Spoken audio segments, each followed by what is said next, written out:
Breakfast হোক কিংবা dinner, কম সময়ে স্বাস্থ্যকর কিছু খেতে মন চাইলে এই রেসিপি ট্রাই করতে পারেন। এটা খেতে দুর্দান্ত লাগে আর সময়ও তৈরি করতে একদমই কম লাগে। এই রেসিপির জন্য হাফ কাপ গোবিন্দভোগ চাল 3 ঘন্টা জলে ভিজিয়ে রেখেছিলাম। চালটা ভালোভাবে ভিজে গেছে। এখন একটা মিক্সির জারেতে চালটাকে নিয়ে নিচ্ছি। আর চালের মধ্যে যেটুকু জল ছিল তা বাদ দিয়েও সামান্য একটু জল দিয়ে চালের পেস্টটা তৈরি করে নেব। খুব বেশি জল কিন্তু এর মধ্যে একদমই দেওয়া যাবে না। চালের পেস্টটা তৈরি করে নেওয়া হয়ে গেলে একটা বোলের মধ্যে ঢেলে নিলাম।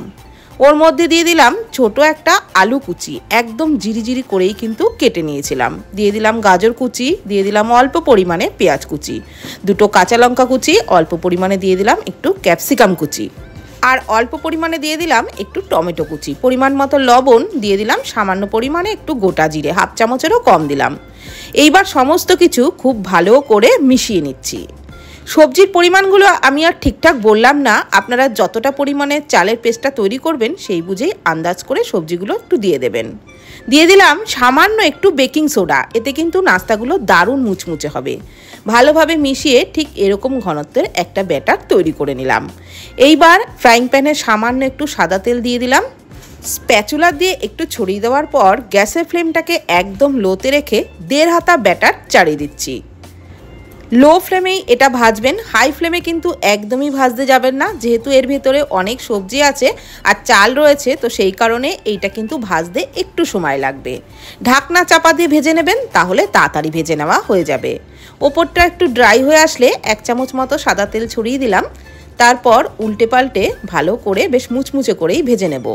আর অপর পাশটাও যাতে তাড়াতাড়ি ভাজা হয়ে যায়, তাই ঢাকনা চাপা দিয়ে আরও 1 মিনিট মতো রান্নাটা করে নেব, অবশ্যই লো ফ্লেমে। তাহলেই কিন্তু এই নাস্তাটা দারুণ মুচমুচে করে ভেজে নেওয়া হয়ে যাবে। তো একটা চালের নাস্তা ভেজে নেওয়া হয়ে গেছে, আর একই রকমভাবে আমি আরও একটা ভেজে দেখাচ্ছি। আবারও ফ্রাইং প্যানে ওই 1 চামচ মতো সাদা তেল ছড়িয়ে দিয়েছিলাম, তারপর 1.5 হাতা মতনই ব্যাটার দিয়ে দিচ্ছি।